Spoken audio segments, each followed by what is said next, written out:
Assalamualaikum warahmatullahi wabarakatuh. Jadi kami dari kelompok 9 akan menjelaskan hasil kerja kelompok kami, yaitu makalah tentang aspek dan prosedur pemberian kredit. Baik, materi yang pertama akan dijelaskan oleh rekan saya. Perkenalkan, nama saya Revalina Nifatul Murjidah, NIM 22401089. Di sini saya akan menjelaskan mengenai poin pertama. Baik, yang pertama adalah prinsip pemberian kredit. Dalam pemberian kredit terdapat prinsip dalam pemberian kredit untuk melakukan penilaian atas permohonan kredit oleh debitur dengan menggunakan analisis 5C dan 7P. Penilaian dengan analisis 5C adalah sebagai berikut. Yang pertama yaitu karakter, watak, atau kepribadian. Karakter merupakan sifat atau watak seseorang. Sifat atau watak dari orang-orang yang akan diberikan kredit benar-benar harus dapat dipercaya. Yang kedua yaitu capacity atau kemampuan. Capacity adalah analisis untuk mengetahui kemampuan nasabah dalam membayar kredit. Dari penilaian ini terlihat kemampuan nasabah dalam mengelola bisnis. Yang ketiga yaitu kapital atau modal. Untuk melihat penggunaan modal apakah efektif atau tidak, dapat dilihat dari laporan keuangan neraca dan laporan rugi laba yang disajikan dengan melakukan pengukuran seperti dari segi likuiditas dan solvabilitasnya, rentabilitas, dan ukuran lainnya. Yang keempat yaitu condition of economy atau kondisi perekonomian. Dalam menilai kredit hendaknya juga dinilai kondisi ekonomi, sosial, dan politik yang ada sekarang dan prediksi untuk di masa yang akan datang. Yang kelima yaitu collateral atau jaminan atau agunan, merupakan jaminan yang diberikan calon nasabah baik yang bersifat fisik maupun non-fisik. Analisis 7P kredit dengan unsur penilaian sebagai berikut. Yang pertama yaitu personality, yaitu menilai nasabah dari segi kepribadiannya atau tingkah lakunya sehari-hari maupun masa lalunya. Yang kedua yaitu party, yaitu mengklasifikasikan nasabah ke dalam klasifikasi tertentu atau golongan-golongan tertentu berdasarkan modal, loyalitas, serta karakternya. Yang ketiga yaitu purpose, yaitu untuk mengetahui tujuan nasabah dalam mengambil kredit, termasuk jenis kredit yang diinginkan nasabah.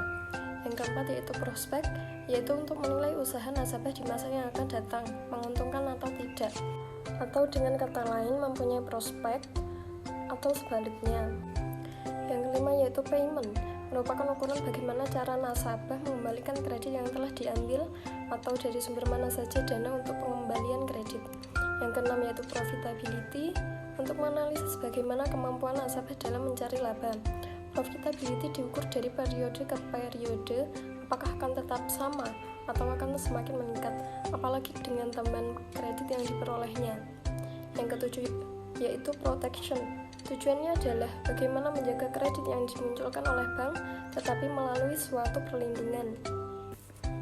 Baik, materi yang kedua akan saya jelaskan. Perkenalkan, nama saya Miladia Iza Ismaya, NIM 224011007. Materi yang kedua, prosedur pemberian kredit. Maksudnya adalah tahap-tahap yang harus dilalui sebelum kredit diputuskan untuk dimunculkan. Tujuannya adalah untuk mempermudah bank dalam menilai kelayakan suatu permohonan kredit. Baik, prosedurnya yang pertama, pengajuan permohonan atau aplikasi kredit. Hal tersebut harus melampirkan beberapa dokumen-dokumen yang dipersyaratkan. Permohonan kredit dilakukan oleh nasabah atau calon nasabah dengan tujuan mendapatkan kredit sesuai dengan yang dibutuhkan. Langkah yang kedua yaitu penelitian berkas kredit. Bank akan melakukan penelitian secara mendalam dan mendetail terhadap berkas aplikasi kredit yang diajukan. Apabila dari hasil penelitian yang dilakukan itu, bank berpendapat bahwa berkas aplikasi tersebut telah lengkap yang memenuhi syarat, maka bank akan melakukan tahap selanjutnya, yaitu penilaian kelayakan kredit.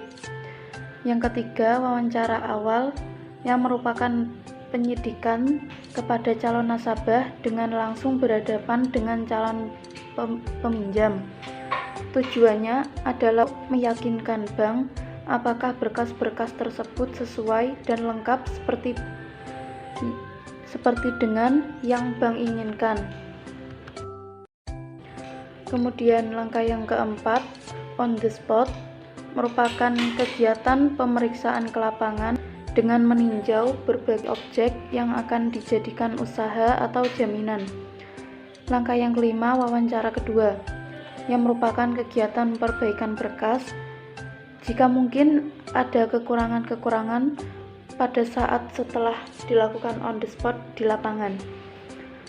Langkah yang keenam, keputusan atau permohonan kredit. Keputusan kredit dalam hal ini adalah untuk menentukan apakah kredit akan diberikan atau ditolak. Jika diterima, maka akan dipersiapkan administrasinya. Langkah yang ketujuh, persetujuan permohonan kredit, yaitu keputusan bank untuk mengabulkan sebagian atau seluruh permohonan kredit dari calon nasabah. Langkah yang kedelapan yaitu realisasi kredit, diberikan setelah penandatanganan akad kredit dan surat-surat yang diperlukan dengan membuka rekening giro atau tabungan di bank yang bersangkutan. Langkah yang terakhir yaitu penyaluran atau penarikan dana, yaitu pencairan atau pengambilan uang dari rekening sebagai realisasi dari pemberian kredit dan dapat diambil sesuai ketentuan dan tujuan kredit, yaitu sekaligus atau secara bertahap. Perkenalkan, nama saya Imelda Nurrahmatul Barira, NIM 22401092. Di sini saya akan menjelaskan tentang aspek-aspek penilaian pemberian kredit, yaitu ada 7. Yang pertama yaitu aspek hukum atau yuridis.